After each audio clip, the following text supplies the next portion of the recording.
Have you ever had that moment when someone from a different culture says something completely normal to them, but it makes you feel super uncomfortable? And often they just leave you completely confused. You're standing there thinking, wait, is this person trying to be a jerk? Then they explain it with a big awkward smile on their face, like the most obvious thing that in the world that they try to get you to agree and laugh along with them. Yeah, I've definitely been there. For me, it happened a lot growing up around comments about my height. In Chinese culture, height is kind of a big deal. It's like a social status thing. If you are tall, you automatically get extra points, like charisma bonus just for being vertical gifted. Well, I'm not tall, so growing up, friends, family members, people I love would joke about my height all the time. And look, I know they meant absolutely no harm. To them, it was just playful teasing, totally normal. A completely normal family dynamic. Today we're going to explore exactly why this moment happens between Western and Chinese cultures. Let's start with the big one. Comments on physics appearance. This is where cultural wires get most dramatically crossed. In many Western cultures, especially American and British contexts, commenting on someone's body, particularly weight, is often considered deeply personal, even rude. People have been taught that bodies aren't public property for commentary, unless someone invites that conversation. But in Chinese social context, something fascinating happens. Observation equals care. When your Chinese auntie says, you've gained weight, or from colleague, she might genuinely mean, you look healthy and well fed. Life must be treating you well. It's a way of saying, I notice you, I have given my full attention. It's similar to Westerners when they have conversation. The basic respect is to have eye contact. But here, especially when you see people from village side, if you're trying to have eye contact conversation, they try to dodge the eye contact. Most of the time is because they're shy. So in this scenario, the intention is observational, not judgmental. Or sometimes, is it? But here's where it gets tricky. The real awkwardness happens when intention doesn't match perceptions. Let me give you three real scenarios. The office encounter. Scenario 1. Your Chinese colleague returns from the holiday, looks at you and says with genuine concern, you look so pale, and are you sick? Meanwhile, you've been working out and feel great about your weight loss. Is this an insult? Concern? Should I be offended? Scenario 2, social gathering. Maybe some of the friends that you met long time ago, you have a quick meetup, and suddenly she pats your stomach to announce it to the room. So much better with some meat. Last year, you were too skinny. Suddenly, 15 people are discussing your body. Scenario 3, the backhanded compliment. Your nose is too big and tall, much better than our flat Chinese noses. It's meant as a sincere admiration. Here's my question for you, and I'm genuinely curious about this. When you hear a body comment that makes you uncomfortable, what's your instant emotional reaction? Is it anger, confusion, hurt, or just pure bewilderment? And for those who grow up in cultures where these comments are normal, do you ever worry about how they will land with international friends? Seriously, tell me in the comments.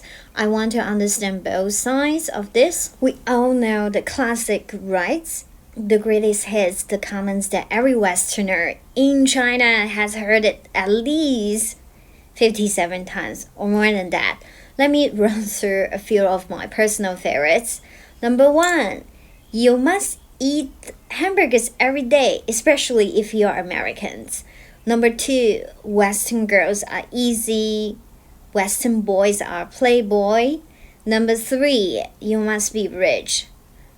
And four, the classic would be pointing at a random white person and shouting like "Hello," like you are the first foreigner. If I had $1 for every time I have heard this, I would actually be rich. So I guess that one's self-fulfilling, right? They usually mean well, but here's the thing. I want to be really clear about before we go any further. Most of the time, people aren't trying to be mean. I really believe that, and I like to think that way. People are nice. When someone asks if you eat hamburgers every day, they're genuinely curious and simple. They never have foreign friends before. Maybe they have watched too much Friends and assume all Americans live in a massive apartments and hang out at coffee shops all day. Only Chinese people are working hard, which, by the way, not accurate. Have you seen San Diego rent prices?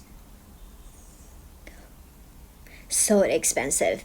So you always hear people say that Western girls are easy. Okay, that one is a whole other conversation. We will get to that. But usually it's not meant to be cruel. It's just something people pick up from movies and media. They hear it so often, then it starts to feel like fat. And obviously, foreign men here get a lot of attention from girls, but does that automatically make every foreigner a playboy? Should I actually be worried about my husband then? And the "you must be rich" thing, that one's almost sweet in a way. Like you're from the West, so obviously you have money. These kind of comments are so universal here and they're considered as a joke. When you first arrive in China, the hamburger comments are kind of cute. You're like, haha, no, I actually like hot pot, dumplings, and gumbao chicken. Everyone loves, they will say, Chinese food is the most delicious food in this world. But then it keeps happening. A stranger on the street, a classmate, your taxi driver, your colleague, or someone at a party. Then another taxi driver, your landlord, the lady at the grocery store, 3 more taxi drivers, and slowly it stops feeling like curiosity. It starts feeling like you're not really a person being seen. You're not a person anymore. You're a stereotype with a face. Is there a deeper problem being the other? However, this points to be more profound, unspoken issue. The experience of being perpetual other. It's not about any single comment, but their collective impact, where you are bombarded with the same narrow assumptions about your physique, your heritage, and your inherent traits. It can erode your sense of place. It creates feeling like that irrespective of your effort to integrate, to learn the language, to embrace the culture, you will always be the other. So the outsider, the 老外, in Chinese meaning, the one defined by difference. This isn't to paint an unkind picture. The genuine desire for friendship is real, and Chinese people are often happy to share a meal and build a connection. And in metropolitan for over 20 million, like Shenzhen here, the spectrum of humanity is vast. You will encounter those drawn to you solely for your nationality. However, the overwhelming majority will connect with you for the person you are. The mirror Chinese stereotypes abroad, Chinese people also will deal with stereotypes wherever they go. Like the first one, all Chinese people are good at math. And the second one is you must eat rice every day. Okay, that's the one actually kind of true. And I like rice personally still, and I want to eat it every day. And the third one is Chinese people are super strict. Sometimes yes, sometimes no. Just like every culture, Chinese people eat dogs.